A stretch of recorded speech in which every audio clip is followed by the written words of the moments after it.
nahuli nyo? Ano pong nahuli ninyo? Dapat po ito sirain. Dapat ito pasagasaan sa Quezon. Attorney Vic Rodriguez may nadiskubre, bagong pambubudol naman raw. Bago tayo magpatuloy, kung hindi ka pa nakasubscribe sa ating channel, mag-subscribe na para sa ating future update. Nagsalita na nga ngayon si Attorney Vic Rodriguez sa mga nagaganap na issue sa ating bansa. Una na nga raw dito ang issue sa impeachment complaint na inihain kay VP Sara. Ngayon ay kumpiyansa si Attorney Vic Rodriguez na hindi uubra ang impeachment na tatalakayin sa Senado. Suportado rin ni Attorney Vic ang hakbang ni VP Sara upang questionin ang impeachment sa Korte Suprema at ngayon ay nasiyahan ito sa inilabas na desisyon ng Korte Suprema na sa loob 10 araw ay dapat maglabas ng komento ang mga taong nasa likod ng pagpapa-impeach kay VP Sara. Ngayon sa bagong nalaman ni Attorney Vic patungkol sa mga nasabat na mga mamahaling sasakyan ng BOI, dapat umano kung totoo man ito at hindi gawa-gawa lamang upang malihis ang mga issue sa bansa, hinamon naman ito ang mga opisyal ng custom na sagasaan o padaanan ng pison ang mga nakulimbat na mga mamahaling sasakyan upang mapatunayan sa mga mamamayan na totoo ang kanilang ginawa. Nanawagan naman si Attorney Vic Rodriguez na dapat ay isisay ng mga mambabatas na iboboto sa darating na eleksyon dahil umano tayo mamamayan ang boss nila. Ngayon ating panoorin ang buong pahayag ni Attorney Vic Rodriguez. Nahuli nyo? Ano pong nahuli ninyo? Dapat po ito sirain. Dapat ito pasagasaan sa Quezon. At alam mo ninyo, balikan ko yung Bugatti, tapusin ko lang yung Bugatti. Nasaan na yung may-ari ng Bugatti? Nakasuhan ba? Nasaan na yung buwis na ibinayad? Nagbayad ba? Dahil kung hindi, dapat yan sinira. Nasaan na yung Bugatti? Dapat meron tayong transparency and accountability. Nasaan na? Tapos bubuduli na naman ho tayo dito. Alam mo nyo yung Bugatti kasi, napag-alaman natin, Bugatti po yun. Sila nagsabi ng brand, pinakita. Yan po ay ipinasok bilang Toyota Tundra. Yan po, hindi po Bugatti ang label niya. Pinasok po siya bilang Toyota Tundra. Mahal din po yun. Malaking pick-up po yung Toyota Tundra. Mahal po yun. Pero mas mura di hamak kaysa sa Bugatti. Pinasok po nila yan diyan sa Port of Batangas. Ito yung sequence niya na, yung Bugatti may misdeclaration. Misdec na agad. Ang tawag sa kanya ay Toyota Tundra. Kaya nila pinalitan para mas mababa yung buwis. So naipasok. Naipasok po yung Bugatti bilang Toyota Tundra diyan sa Port of Batangas. Kada port, meron pong empleyado yan ng Bureau of Customs at Philippine Ports Authority. Kaya meron laging kasabwat yan. Pagkatapos po noon, pumasok yan sa Port of Batangas, tapos yung certificate of payment, magbabayad ka po ng buwis eh. Pinasok mo sa Batangas bilang Toyota Tundra o pick-up yung Bugatti, pinasok ng Batangas. Nagbayad po dahil yung certificate of payment ay nanggaling mula sa Cebu. Paano napunta ang Batangas sa Cebu? So doon po nanggaling yung certificate of payment, doon po binayaran yung mga buwis para sa pagpapasok ng maling sasakyan. Toyota Tundra, Bugatti po yan. Pagkatapos po yun, yung electronic transmittal ay nanggaling sa Port of Manila. So umikot po ito. Pinasok sa Batangas, nagbayad sa Cebu, tapos yung transmittal pumasok galing sa Port of Manila. Ganyan po kalala at ka-network kung paano naka-network yung mga tiwali diyan na nagpapasok ng kung ano-ano sa ating Bureau of Customs. Kaya ko inuulit-ulit ito, huwag po tayong pabubudol muli. At yan nga ho, yung sinasabi natin kay G. Vance Agustin, naku, hindi kami naniniwala sa gimmick nilang nahuling sasakyan para kuno may achievement sila. Tama, kaya nga ang hamon natin, pasagasaan nyo ito sa Quezon, sirain ninyo sa harap naming mga Pilipino, pati yung 2 Bugatti na pinagyabang ninyo. Si Arnold Tolorio watching live from Hungary inside my truck. Attorney Vic, hello. Pinoy Tracker in Europe, #1 Senator kita, attorney with Kong Rodante Marcoleta. Huwag po niyong kalilimutan, si Senador Dante Marcoleta, number 38 sa balota. Kay Maria Gracia, Attorney Vic, kailan kayo magpunta ng Davao de Oro and Caraga? ini-schedule lang po, kakagaling ko lang din po kanina sa virtual meeting with the team, mag-i-schedule po sila dyan. At kay Jay Daligdig, shout out Senador Vic, mahal ka namin mga OFW sa Kingdom of Saudi Arabia. Maraming po salamat, kayo po ay nakapag-ambag sa ating bansa, sa ating ekonomiya ng $38.5 billion last year. Napakarami pong pinapahatid na tulong ng ating mga overseas Filipino workers at Filipino migrants. Maraming salamat. Kaya po tayo linalabanan natin ang korupsyon dahil kayo po ay nagpakalayo-layo para kumita ng maayos at iniwan ang inyong mga anak tapos ganitong pambubudo lang ang ating nararanasan. Huwag po tayong pumayag, labanan natin ito at yung mga mambabatas na pumirma ng impeachment, ulitin ko mga kababayan, ang problema natin inflation. Ang problema natin ay corruption. Ang problema natin ay hunger, kagutuman. Ang problema natin ay poverty o labis na kahirapan. Ito po yung mga problema natin, droga at kriminalidad. Ito po ang ating problema. Yung batang nasalbahe, mabigat po sa dibdib. Alam ko, ako'y isang amay.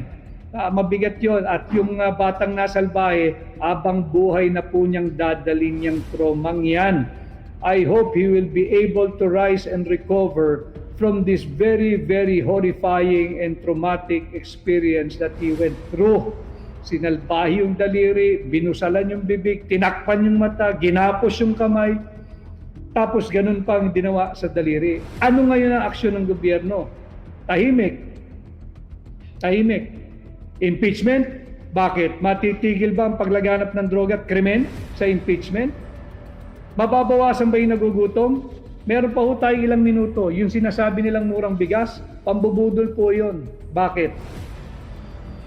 Binili po nila yung bigas ng mahal. Ibebenta nila ng higit na mababa. Walang problema sana yun .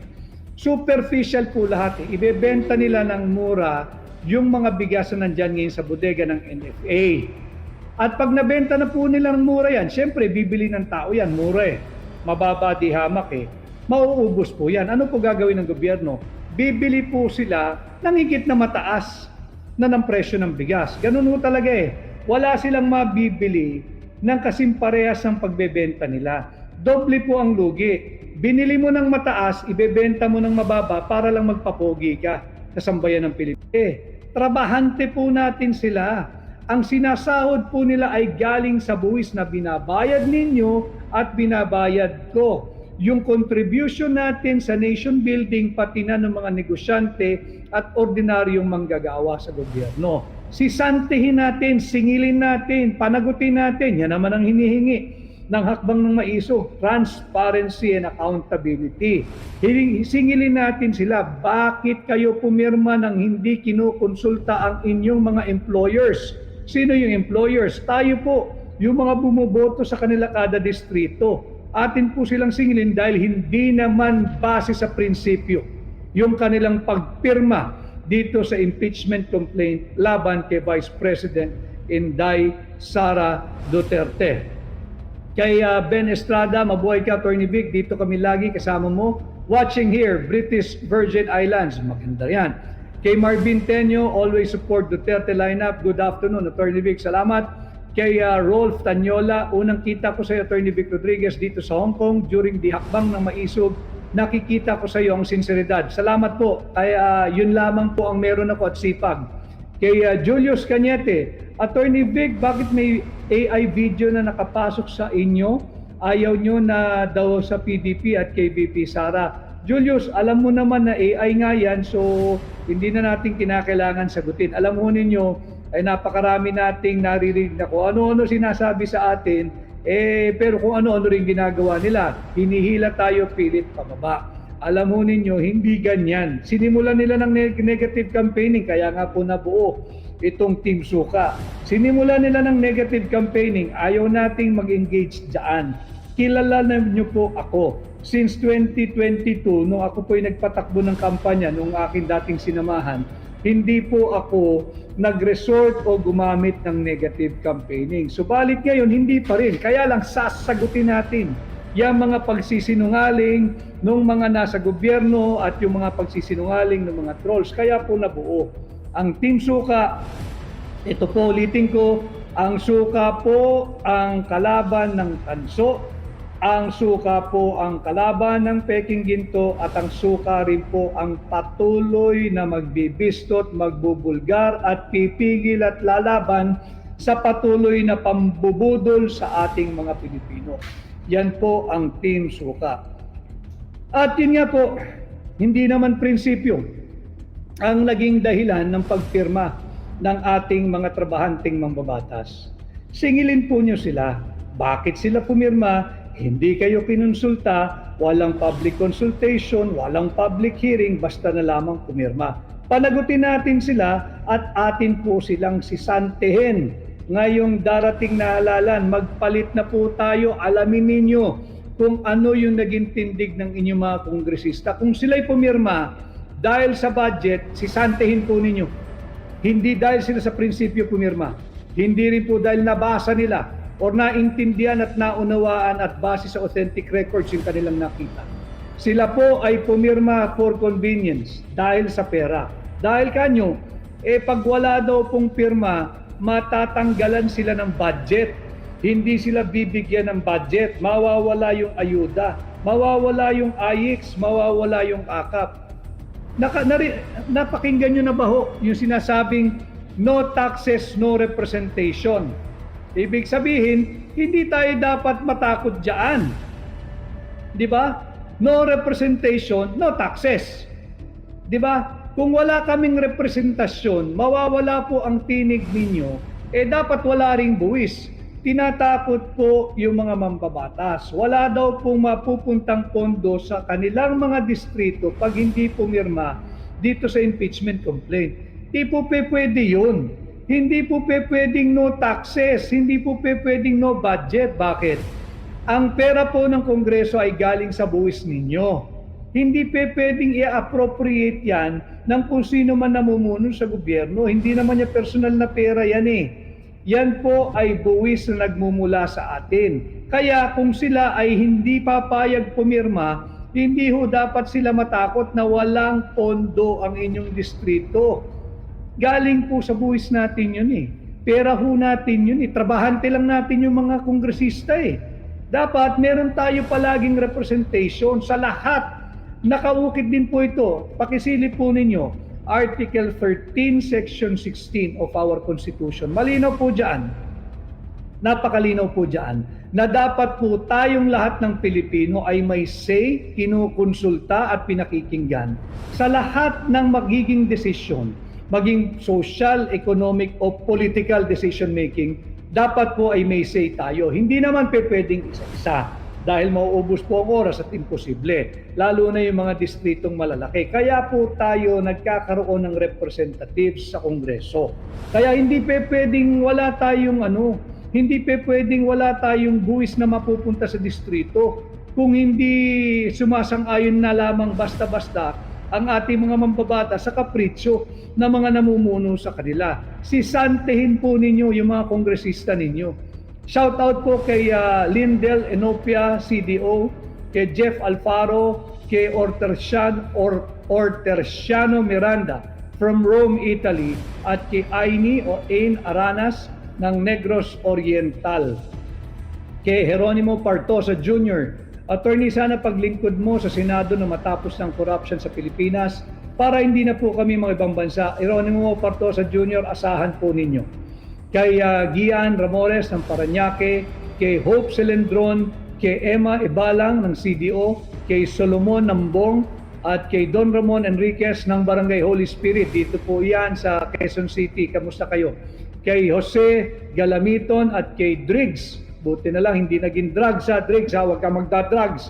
Kay Driggs Matabaran. Hi Driggs, huwag kang gagamit ng droga, masama yan. At sundin mo yung payo ni Senador Bato de la Rosa, number 22. Siya mismo handang magpasailalim sa isang hair follicle drug test. Ganyang katapang si Senador Bato de la Rosa. Kay P. Luisa Blanco, good PM, Attorney Vic. Hi, kamusta ka? Kay Wendell Gomez, kay Kitty, ano ang masasabi mo? Hayaan mo lang siya magtrabaho. Kay Montero JM, we will support you, Attorney. Pan Cab, Attorney Vic Rodriguez pa shoutout po kay Pan Cab. Hello Pan Cab, salamat sa iyong pagsubaybay. So yun po yung ating pinag-uusapan. Dapat pong tugunan, hindi impeachment. Pupunta po tayo dito sa malungkot na balita. Nag-circulate po kahapon yung kaawa-awang minor de edad na apparently ay kinidnap. At alam na man ho ninyo yung nangyari na sa kanya kung paano siya sinalbahe nung mga dumukot o kumidnap sa kanya. Hindi pa rin po pinag-uusapan sa mainstream media. Sabay, laganap na po ito sa social media. Hindi po okay sapagkat alam ho ninyo, sila ay bahagi ng tinatawag nating fourth estate. Sila sana yung pambalanse sa pang-aabuso, pangmamalabis at cover-up ng gobyerno. Pero hindi rin po nila binabalita. Kaya shout out tayo sa lahat na mga kasapi ng tinatawag nating new media, yung nasa social media na patuloy na nagbabalita ng mga makabuluhang usaping panlipunan, pati po yung problema natin sa tumataas na kriminalidad. Kaya nga po ito yung topic natin, hindi solusyon ang impeachment complaint laban kay Inday Sara para matugunan ng kagutuman. Hindi po yan, hindi po tatago sa ating tiyan yan, hindi po nakakabusog yung unconstitutional and invalid verified impeachment complaint ng mga elitistang mambabatas. Singilin po nyo yan, lahat. From north to south, from south to north, pati Bisaya, singilin po ninyo yung inyong mga representante, bakit sila pumirma dito sa invalid na impeachment complaint laban kay Vice President Inday Sara Duterte. Tanungin ninyo sila, matutugunan ba ang food insecurity dito sa verified impeachment complaint na isinain ninyo laban kay Inday Sara? Mabubuo ba ang pagkakaisa ng Pilipino pag ginawa nyo yan? At hindi rin dahilan na mawawalan ng budget ang inyong distrito. Di wag tayong magbayad ng buwis. Ganun ba ibig niyong sabihin? Kinakailangan sasang-ayon lang kayo kahit mali na utos ng inyong mga opisyal dyan sa House of Representatives, at hindi mo pwedeng bigyan ng zero allocation ang kada distrito sapagkat yan ay may mga mamamayang nagbabayad ng buwis. Uulitin ko, itong mga kongresista na elitista, ito po'y trabahante lang ng mga Pilipino. Sisantehin po natin sila ngayong midterm election. Hanapin ninyo kung sino-sino yung mga kongresistang pumirma sa impeachment complaint. Hindi po dahil hindi dapat ituloy yung impeachment. Kapangyarihan po ng Kongreso yan eh. Pero, respeto naman sa talino nating mga Pilipino. Respeto naman sa ating saligang batas. Respeto naman sa tinatawag nating rule of law. Hayaan nating mamayani ang rule of law. Hindi na po rule of law ito eh. Pananakot na po ito eh. May suhulan nga raw pong naganap eh. So pagka ikay pumirma para lang sa budget, hindi ba't bribery yan? Whether it be direct bribery, indirect bribery, or qualified bribery, bribery po yan. Kung yan ang naging dahilan kung bakit ka pumirma, bribery yan. Yan ang dapat imbestigahan, yan ang dapat parusahan. At yun nga ho, mali na yung proseso eh. Hindi po rin respeto. Pag hinayaan nating mga Pilipino ito, wala nang mangyayari sa ating bansa. Nakita naman natin how the current dispensation, how the current administration has led us or is leading us to perdition if we are not yet in perdition. Pero doon patungo ito eh. Kaya tayo dapat, we should resist. We should be more assertive. And how do we do that? Sisantehin natin itong mga tiwalit elitistang mangbabatas na nagiging sanhi ng napakaraming problema nating mga Pilipino. Let us not renew their contract. Tapusin na natin sila hanggang June 30, 2025 lang. Maghanap tayo ng bagong empleyado. Mapa sa Senado, mapa sa Kongreso. Maglagay tayo ng mga bago ngayon sa Senado, pati na sa mababang kapulungan ng Kongreso. At pag tayo naglagay ng bago ngayon 2025, posible ang pagbabago mga kababayan. At shout out po sa makeup artist ng GMA7, si Ariel Cabucho, na dumaan po sa ating headquarters kanina dyan sa Timog. Kapitbahay po natin ng GMA, si Ariel. Kabutso ng GMA Makeup Artist, maraming salamat sa iyo, Ariel. At sana pagka nandyan ako, magtagpo tayo. Thank you, Ariel. Kay Marivic Baquero at kay Marie Rosalada Ubos. Attorney Vic, gusto ko rin mag-abogado. Sana mas may batas na libreng pag-aaral sa mga indigent na gusto mag-abogado. Kay James Lamentak, as for me and my family, we will vote straight. Ang inyo pong grupo from Davao del Norte, yung Team Suka. Salamat po. Kay Perfecto Banggolay, we Igorot from Natonin Mountain Province, solid sa inyo. Vote straight PDP. Maraming salamat po dyan sa Mountain Province. Maraming po salamat. Kay Janice Dua Castillo Tatoy, ako yung pinagalitan mo kasi galaw ako ng galaw while signing my Green Club Cebu shirt. Love you, Attorney B. Galaw ka kasi ng galaw. Ang hirap-hirap na nga pumirma sa likod mo, galaw ka pa ng galaw. Salamat at yung nagpairam sa akin ng pentel pen na isoli ko sa inyo ha. Hindi ko nauwi yun. At nakita ko kayo, nagpakuha kayo ng larawan kay Pangulong Duterte na isoli ko yung pentel pen ninyo.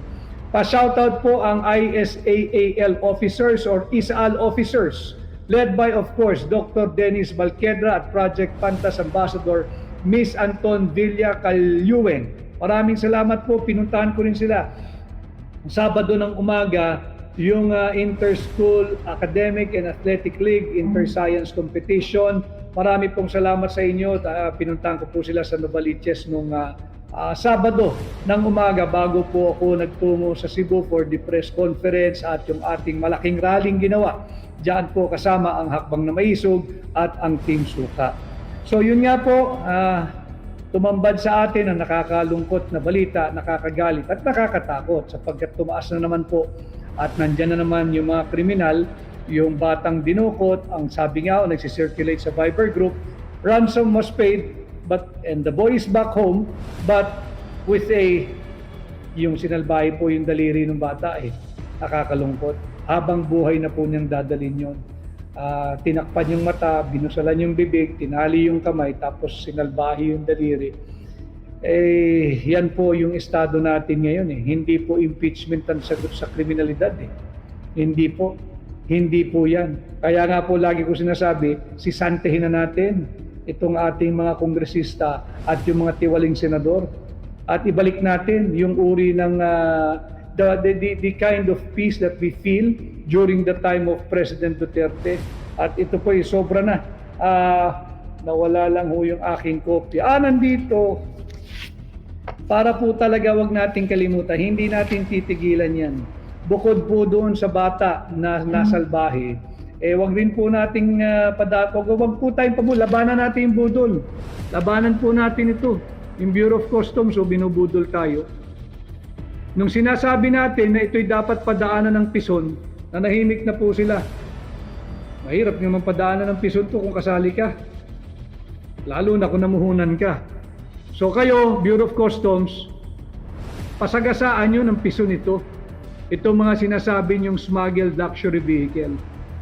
At ang daming kwento, ito raw po ay ayuda doon sa mga pumirma, etc. Para yan ay pasinungalingan ninyo, ihilera nyo ito sa isang open area at pasagasaan ninyo sa pison. Kagaya nung ginagawa nung panahon ni Pangulong Duterte, pag may nag-smuggle na mga mamahaling sasakyan at nahuli, pinapasagasaan sa pison. Gawin din nyo ito dahil napakarami pong smuggle. Kaya ko po paulit-ulit inalabas ito mga kababayan.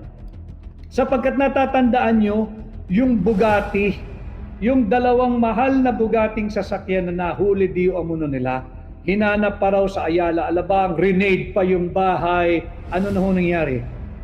Ano ho nangyari? May nakasuhan ba? Ano na nangyari doon sa Bugatti? Sinagasaan ba ng pison? Sinabi in auction, nung unang auction, field auction. Yung second, yung third, yung fourth, wala na. Wala pong nagre-report kaya tayo humihingi ng transparency and accountability. Huwag po ninyong kalilimutan dahil walang maipakita ang kasalukuyang administrasyon na magandang performance. Binubudol po tayo, Bugatti, laki-laking issue, hinuli, kesyo ganito raw ang presyo. Ano na nangyari? Nawala na po sa storya. Para po alalahanan kayo, pareho lang din po yan yung droga sa Alitagtag, Batangas. Nawala na rin po yan. Nawala na rin po yan. Yung droga po sa Alitagtag, Batangas, hindi na rin po sila nag-report. Wala po silang rin-report kung ano na po nangyari. Diyan natin makikita na tayo po'y patuloy na binubudol.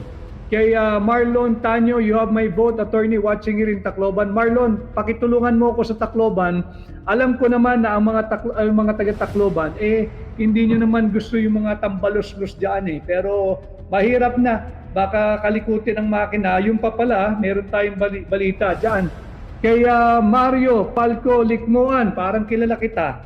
Mario, shout out po Mario's Cutting Edge. Mang Mario, maraming salamat si Mario ho. Yan po ang aking barbero nung ako'y bata pa.